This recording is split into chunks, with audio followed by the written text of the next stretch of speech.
All right, friends, it's T-Man, and I'm back with a brand new video, broski.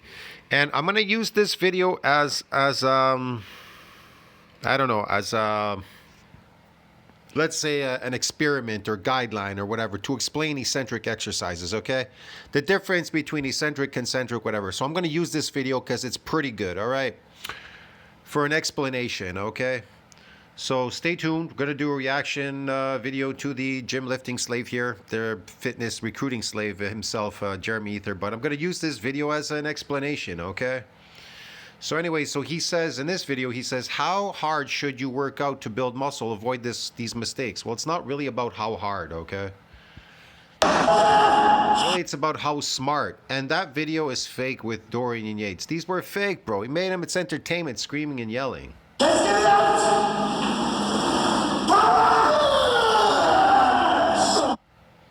You see how easy it was to go down? It was really easy to go down, but really hard to go up. So this is what you would call mostly a concentric exercise. That's not eccentric. It has to be astronomically hard going down. In other words, it has to be very heavy going down. It can't go down so easy.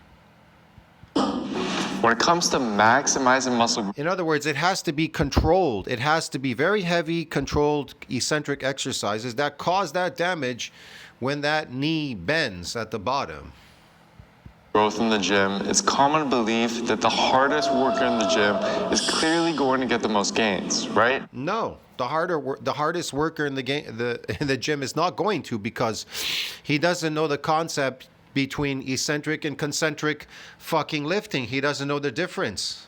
To him, he thinks it's about performance, about performing by moving a heavy weight to build muscle. And muscle is astronomically hard to fucking build up. Put on, bro. Get it?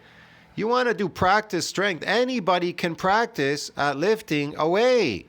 Any gym rat. But go show me a gym rat that can put on muscle. All right, that can get up to 300 pounds like naturally. It's very difficult. If you have the ability to do so, then surely pushing yourself to the... Everybody has the ability to lift weights. Fuck, they could go to the corner store and lift a candy ball, a fucking lollipop or whatever, bro. This is stupid. Anybody has the ability to lift a weight.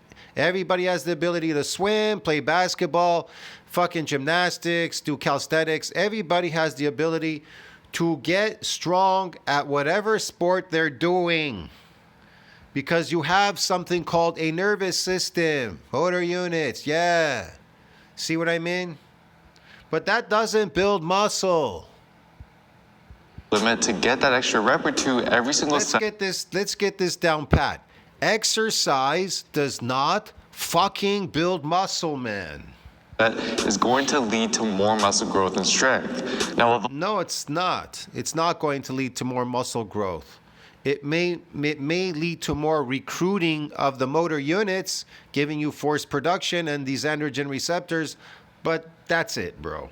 Although this does have some merit, the truth is that in the case of how hard you... When's the last time he built a muscle, Jeremy Ethier? Been on this channel over 7 years. Looks exactly the same. He ever build a muscle? No. Never built nothing. Go back to his original video, compare him now. Looks exactly the same in the tank top, okay? You should be training. It seems that training smarter instead of just training harder leads to better gains with less effort. Yes, training smarter and not harder. In other words, if eccentric exercise and you can handle heavy loads with it, and you only need to come in once a week to do full upper body workouts, then that's all you really need. Why do you need to keep coming in every day to the gym? See what I mean? If eccentric exercise are associated with an increase in sarcomere number in fibers, but concentric is not, then why would you do concentric to try to build muscle? See, here's the thing. You're pushing concentric exercises, you all say because you want to get stronger. You want to get better at lifting concentric weights against gravity. Okay, but that's not associated with muscle. That doesn't build muscle. Eccentric exercises build muscle because they damage them, guy. Get it? Emotional damage. You get it, dude? They damage it, and then there's something there for the body to grow. See what I mean? But I don't know, to some people, maybe it doesn't look so good to them. But trust me, if you move really heavy eccentric loads, people will be looking at you because that ain't so easy either, believe me. That's a lot of work to move a lot of heavy eccentric loads, like extremely heavy eccentric loads. If you're doing stacks of 400 pounds on fucking cables and shit and everything, barbells and fucking dumbbells and shit, regardless whether it's a partial eccentric rep, it doesn't matter. It's a lot of work, bro. Trust me, it's a lot. You got to do it. The intensity is very high because to bust those muscles, they're not easy. They don't want to break. You got to keep doing repetitive reps to break them. It isn't easy. But just how hard should you be training to maximize growth? Well, to answer this question, let's start with the theory behind being the hardest worker in the gym, which typically involves... All right, I'll explain why when people lift a heavy, let's use this as an example, these dumbbells that he's lifting, okay? I'll explain why when you try to grab a heavy one and you throw it at the top, but when you come down, most people always come down with certain weights. They only go halfway. They don't do full eccentrics. They just keep doing partial concentrics. Why? Because they're scared. They're scared they will get damaged. Want to know why? Because they're weak, bro. Get it? They didn't build any muscle on the eccentric. Here's the thing. The whole time when they kept coming in the gym, they were too busy focused on concentric lifts. So when they bring down the weight, they only bring it down halfway. They don't want to go all the way because they're scared. Your body is kicking in. Its survival mode is kicking in. And it's preventing you even subconsciously from bringing it down because it knows if it brings it down, it'll rip that muscle right off the bone because it's weak, because you never got an adaptation, because you didn't do full range of motion, and you didn't allow it to become damaged, and you didn't allow it to repair and remodel stronger the next 7 days, bro. Get it, broski? That's why. Involves taking every set of your workout to failure, or in other words, to the point where you simply can't perform. Look at him. He doesn't go that far. He kind of goes up and he kind of goes down. It's not that far down. Because your body, your subconscious is kicking in saying, don't go any further because you'll be damaged because I'm too weak. I can't handle this weight. I'm too weak. That's why people get injured. These concentric lifters, they go, get injured, bro. Get it. They're in the hospital. Another full rep without compromising your form. And this is commonly thought as the best way to... Without compromising form. It's not form. It's you're too weak and skinny to handle the eccentric exercise because you never focused on building any muscle eccentrically. Duh. You gave up at some point. You got too busy pushing the weight. So you got stronger at the concentrics, but your body got weaker because it didn't build any muscle, because I told you, eccentric exercise is associated with what? Fucking... it disrupts your supportive performance. It fucks your performance. Get it? It's not based on performance. It fucks your performance, eccentrics, because it damages you, weakens you. You understand me? But concentric doesn't necessarily, it doesn't damage muscles. It doesn't damage muscles, so it's not going to fuck your sportive performance. It's not going to compromise it. Get it? So you could come in every day practicing at lifting a heavy weight, but your body's weak and it's susceptible to being fucked up and destroyed and fucking ripping off the bones and breaking bones and everything, not even strong bones, because eccentrics make bones stronger through micro tears and muscles through micro tears. That's how it makes it stronger. Train for muscle growth for a few main reasons. First is the idea of something called mechanical tension, which we know is the main driver of muscle growth. Well, yeah, mechanical tension is the driver of motor unit recruitment, androgen receptor recruitment, and it could be associated with muscle damage when it's lengthened. You understand me? Now, in order to maximize mechanical tension and the resulting growth from each of your sets, you need to be able to recruit as many muscle fibers in your muscles as possible during that set. Yes, you can recruit more muscle fibers doing heavy eccentric loads. That's how you do it. But it's not based on recruiting more of these motor units in the moment, but it definitely does. Increase the nervous system for sure, because it's taxing. What research has shown is that There's less energy being used, and you're absorbing energy going down. All right, this guy here, let's see here. Increase motor unit. Yes, I would agree. as we do additional repetitions and get closer and closer to failure during See, this guy is doing a partial eccentric rep now. Watch, look. this set, the more motor unit recruitment and overall muscle activation our muscle experiences. That's a partial eccentric rep because he's only going up so far and coming down. Want to know why? Because probably the weight is too heavy to go all the way up. That's the reason. It's too heavy to go all the way up. But if you were to go all the way up, even if it was really heavy and you swung it all the way up, and you tried bringing that weight down, let's just say you try to bring it down with your own strength, you could injure yourself. I'm not talking about damaging muscle fibers. I'm talking about injuring yourself and ending up in the hospital. You understand me? You fucking tear the shit right off your bone, the ligaments, the tendons, the fucking muscle. Yeah, dude. So that's the reason why. That's the reason why you can do heavy eccentrics and they're not supposed to be with full concentrics. Get it? Because they're too heavy. You could get damaged. You could get injured. Sorry, you could get injured. That's the whole point. And your body knows this too.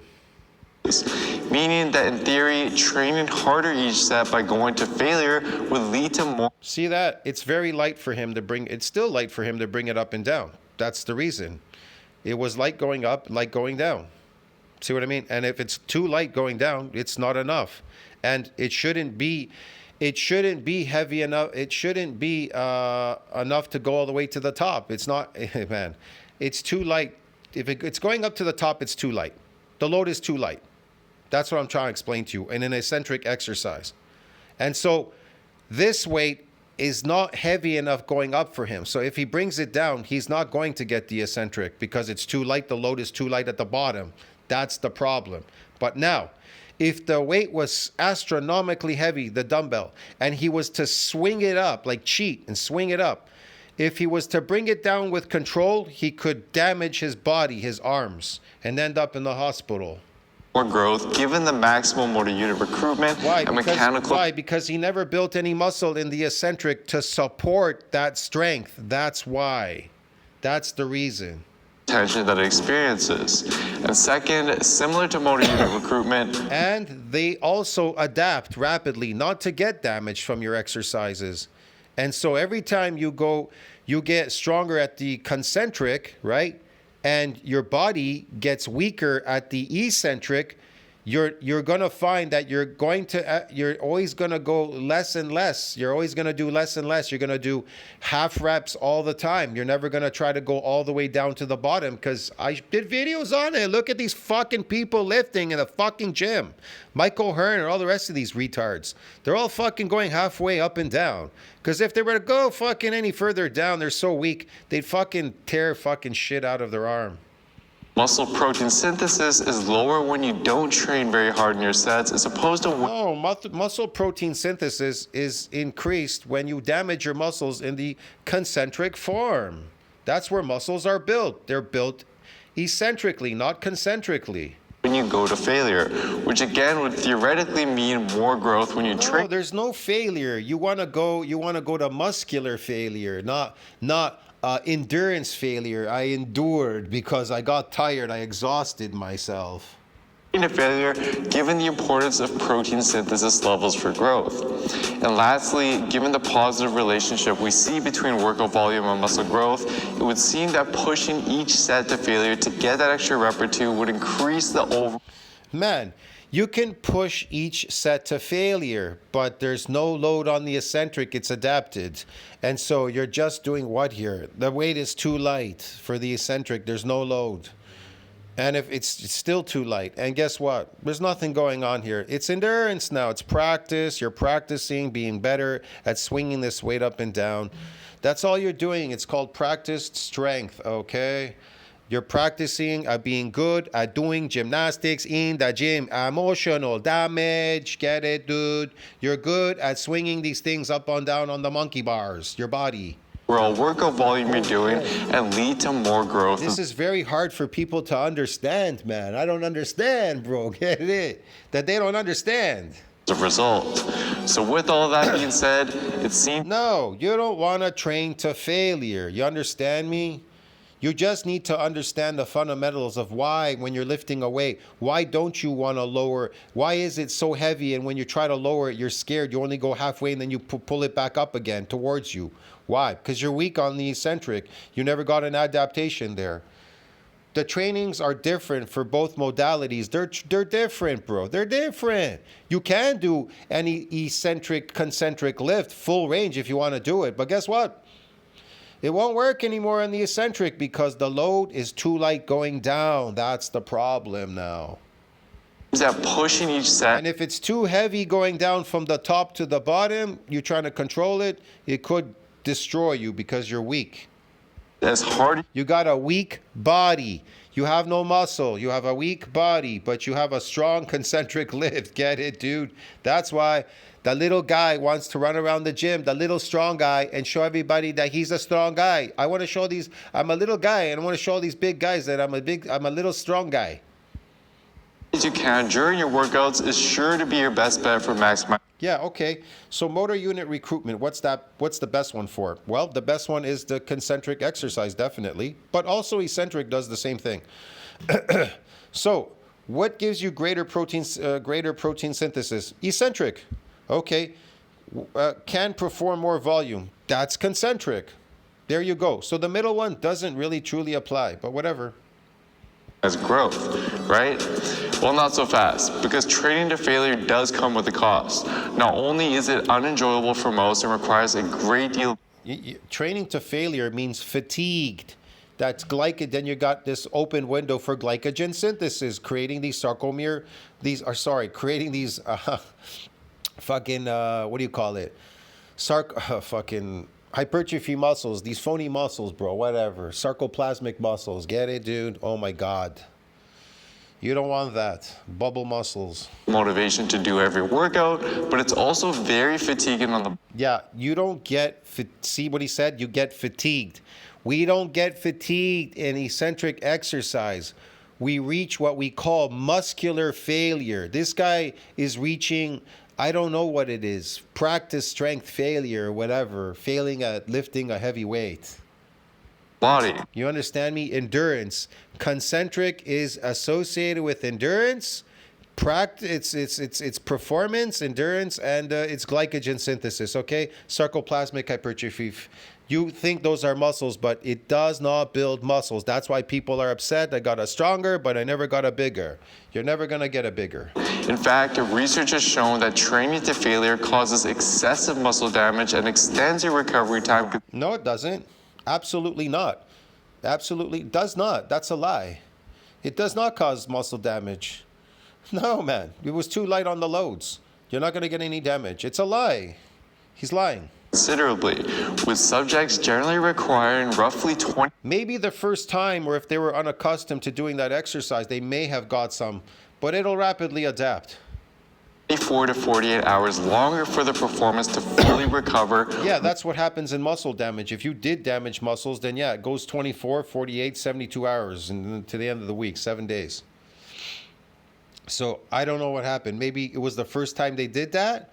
They never did that exercise before. They got damaged, but then they never got damaged again. Okay. When they train to failure as opposed to stopping short of failure during each set, which is problematic because it's delayed recovery and muscle damage. Yeah, delayed recovery. I told you that before. It compromises sportive performance because it's muscle damage if you're damaged. But these people got damaged because a unique feature of eccentric exercise is that untrained subjects doing an exercise they've never done before will get them stiff and sore the next day due to what? Muscle damage. So this whole week, it's going to take them an entire week, 7 days to repair and remodel. And then they can come back. Can easily carry over into your next workouts for the. No, it can't, bro. That's crazy. It says your full body rest and then the next day full body again. Nah, man, trust me. If you actually got damaged muscle fibers, man, you can't move your arms, bro. I couldn't move my body for the next couple days and I didn't want to. And now Friday's here, so Thursday, Friday felt pretty good. So I can hit it again on Saturday if I want, and Sunday. Week, and as a result, hinder your performance in those workouts. And research has shown that Of course, they'll hinder your performance in those weak workouts. You're damaged, bro. Get it? Emotional damage. You're going to be weak and range of motion, stiffness, soreness, and a bunch of stuff. You're not going to like it. And you can get a severe injury if you do that because you have torn up fibers. You're weakened state. when this is done over long periods, it eventually leads to a state of overtraining, which results in we call that in bodybuilding. In bodybuilding, the eccentrics, we call it an overworking of that muscle to get it to damage with heavy loads. That's all, heavy loads. reduction in your anabolic hormones, and basically just Not eccentric. There's an increase in anabolic hormones. There's a decrease when you're doing performance slave. Get it? Exercises. When you're doing fucking endurance exercise, like what he's doing here, then yes, there's a reduction in anabolic hormones. It's suboptimal. Yeah, it's bad. creates an environment in your body that is detrimental to building muscle. Now, although we've gone over the various benefits and potential downsides of pushing yourself to the limit and training to failure every workout, we still have yet to answer the question, just how hard should you train to maximize growth? And well, it turns out that Easy. How hard should you train? You should train you should train that which will give you muscle growth. If that's your goal, here's the thing. If your goal is to build muscle, then you should train to build muscle, which is the eccentric exercises. They're associated with building muscle. So then you should train for that. If you want to train at being a performing slave, lifting concentric weights, then you should train at that. But you can't get both. Get it? You can't eat your cake and have it too, okay? You can't have your cake and eat it too. there is a sweet spot. But to figure out what exactly the sweet spot is, we need to go back and take a closer look at the theory behind training to failure. Look, I'm not saying with eccentric exercises you won't get a lot stronger with your lifts eventually. You will with time. Your lifts, even the concentric, will get a lot better. Believe me, if you build muscle. But I would focus on muscle and getting bigger and stronger because that's a lot harder.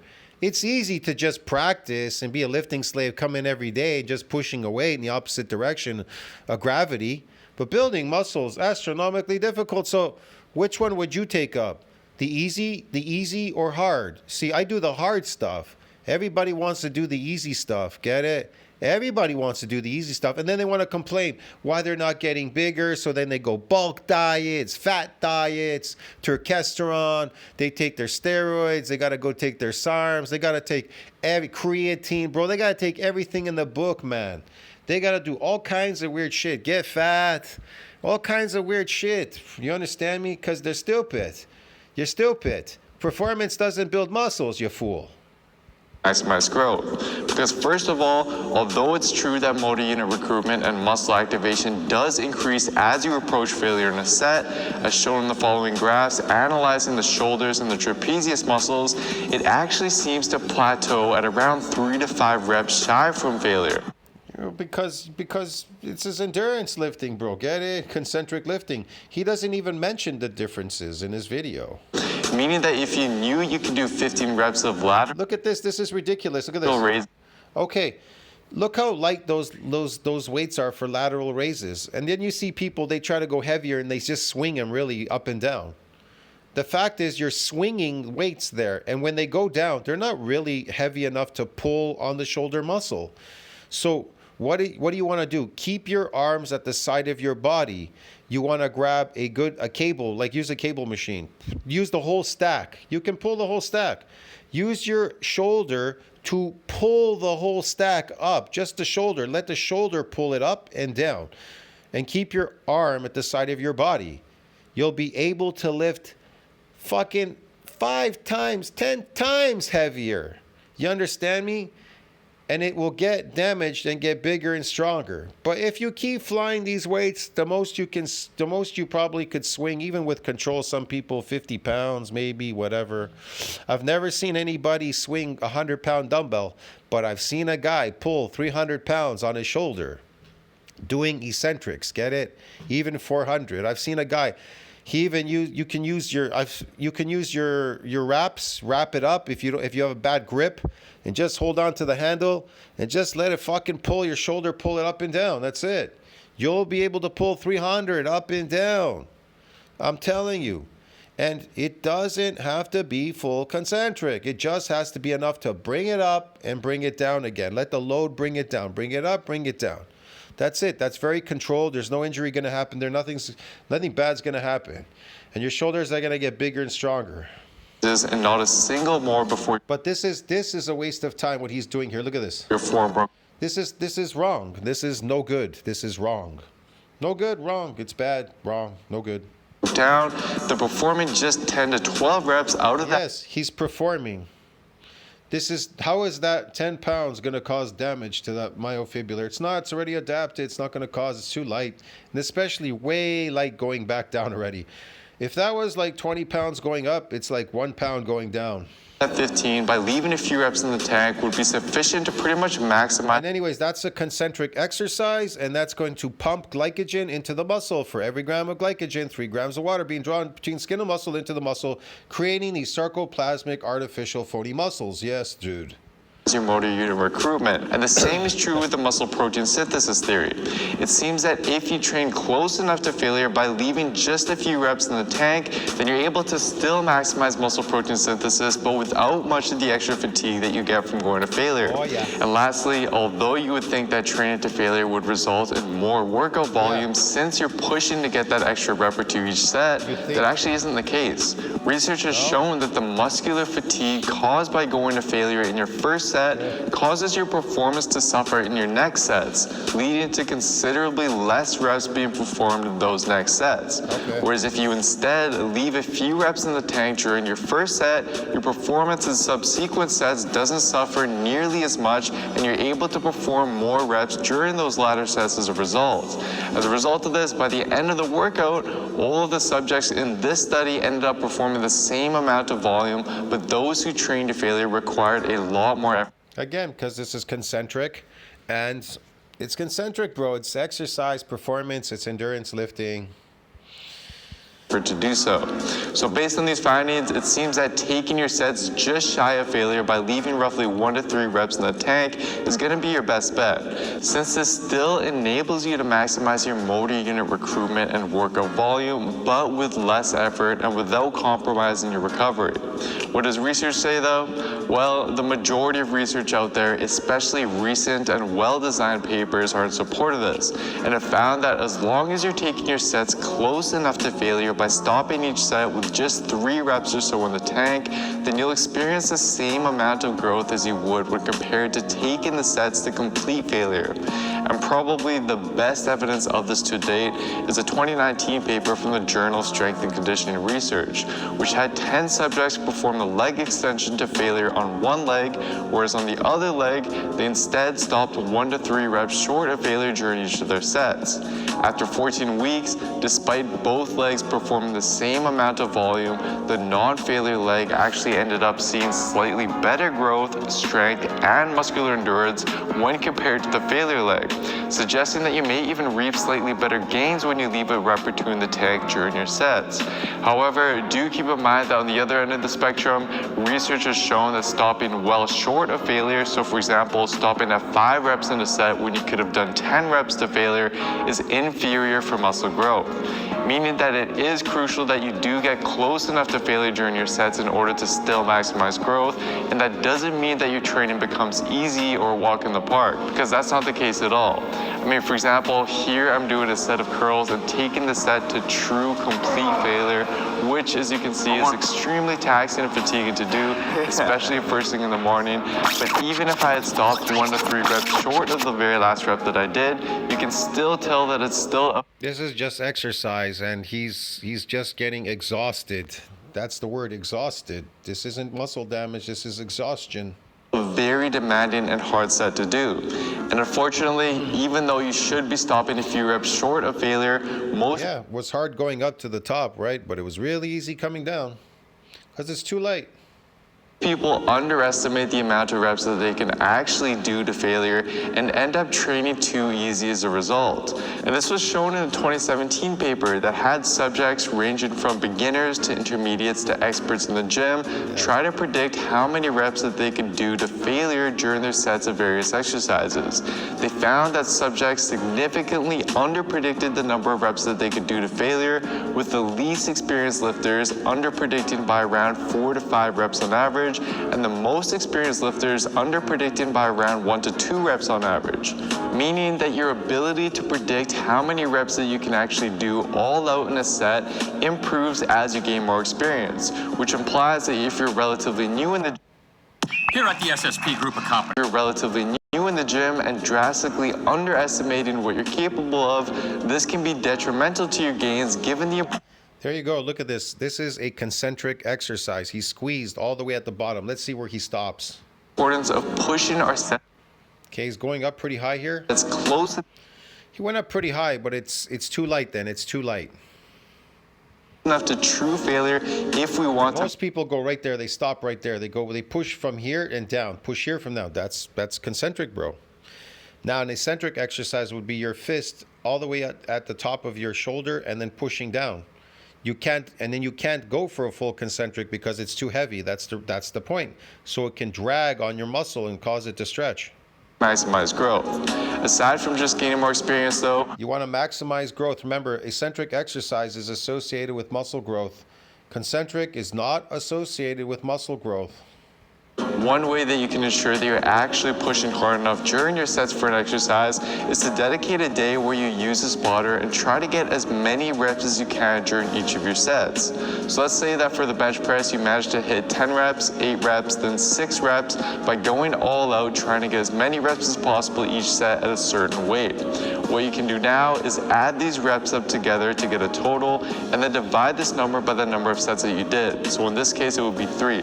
And this number then gives you a good indication of what you want to aim for next time, as it'll represent the theoretical number of reps that you'll be able to hit per set without going to complete failure.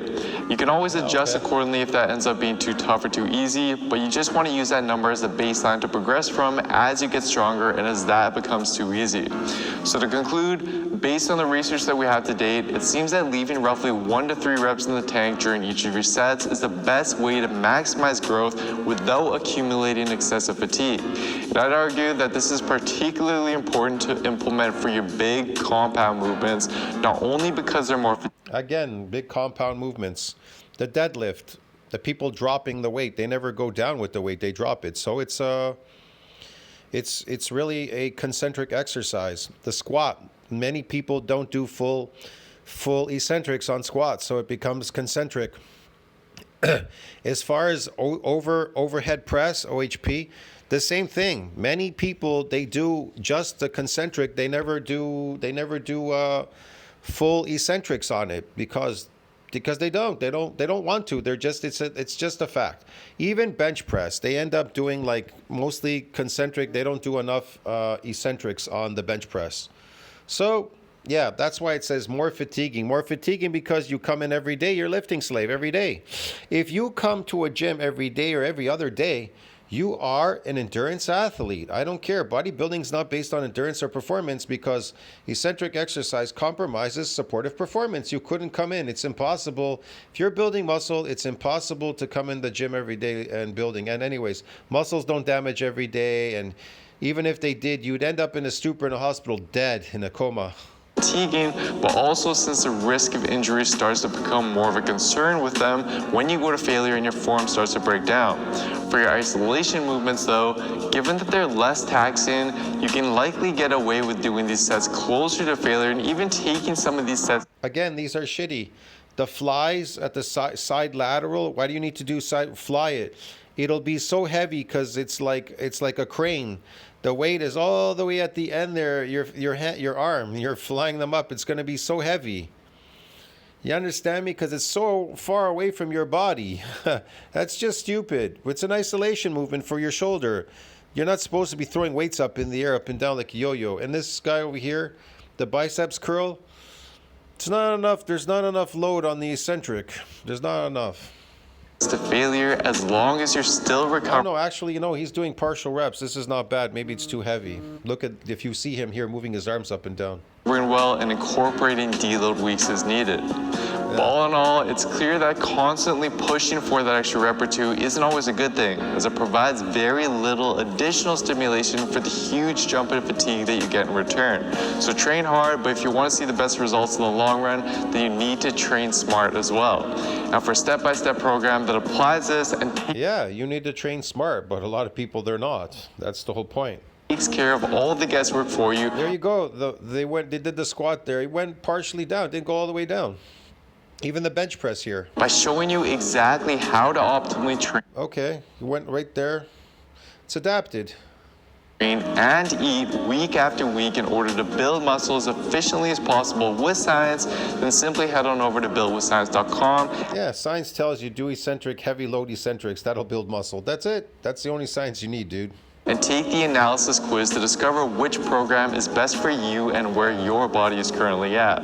Anyways, guys, I hope you enjoyed this one. Please don't forget to show your support by giving the video a like. It was okay, but I think he had another one where he was talking about damage, or did he talk about damage here? He did talk about damage here too, this one. Yeah, man, you're not getting damage unless you're doing something specific. I'll see you in the next one. Tell us what you think about that. Like, subscribe, support the channel. See you in the next video. Ciao, friends.